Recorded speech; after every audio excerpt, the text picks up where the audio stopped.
महाराज वीरभद्र के महल में एक बगीचा था जिसमें लाल गुलाब के फूल लगे थे जो महाराज को अति प्रिय थे।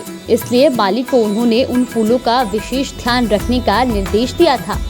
महाराज जब भी बगीचे में भ्रमण करने आते तो लाल गुलाब के फूलों को देख खुश हो जाते।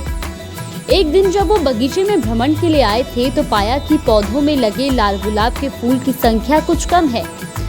गुलाबों के कम होने का क्रम कई दिनों तक चला। ऐसे में उन्हें संदेह हुआ कि अवश्य कोई लाल गुलाब के फूलों की चोरी कर रहा है। उन्होंने बगीचे में पहरेदार लगवा दिए और उन्हें आदेश दिया कि जो भी लाल गुलाब का फूल तोड़ते हुए दिखे उसे तत्काल बंदी बनाकर उनके समक्ष प्रस्तुत किया जाए। एक दिन पहरेदारों के हाथ चोर लग गया। ये चोर और कोई नहीं बल्कि तोंदुमल का पुत्र था।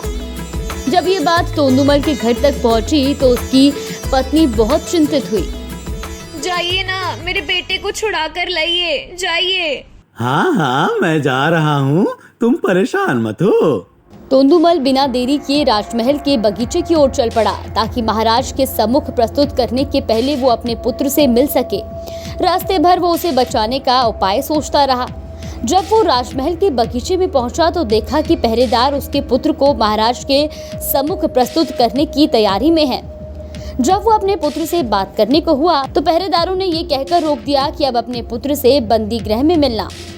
तोंदुमल क्या करता, दूर खड़ा अपने पुत्र को पहरेदारों द्वारा ले जाते हुए देखता रहा और उसका पुत्र जोर जोर से रो रहा था।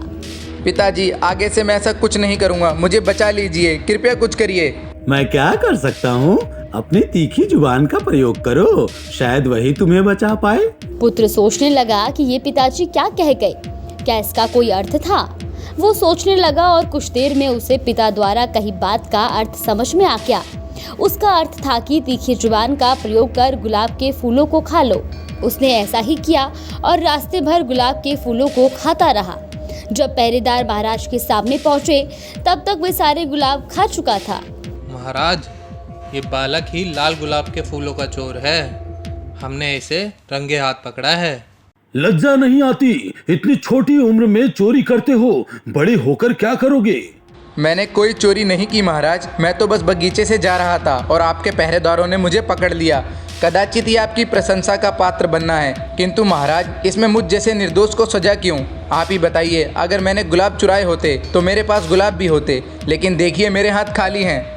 महाराज ने देखा कि उसके हाथ में कोई गुलाब नहीं है। पहरेदार भी चकित थे कि सारे गुलाब कहाँ गायब हो गए। रास्ते में अपनी धुन में वे ध्यान नहीं दे पाए कि कब तोंदुमल का पुत्र सारे गुलाब चट कर गया। अब बिना प्रमाण के ये साबित करना असंभव था कि वो गुलाब चोर है। एक निर्दोष बालक को तुम कैसे पकड़ लाए? इसे अपराधी सिद्ध करने का क्या प्रमाण है तुम्हारे पास? भविष्य में प्रमाण के साथ चोर को लेकर आना।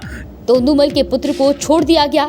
वो घर पहुंचा और अपने माता पिता से क्षमा मांगी और उन्हें वचन दिया कि भविष्य में बिना पूछे कभी किसी की कोई वस्तु नहीं लेगा, क्योंकि वो चोरी कहलाती है।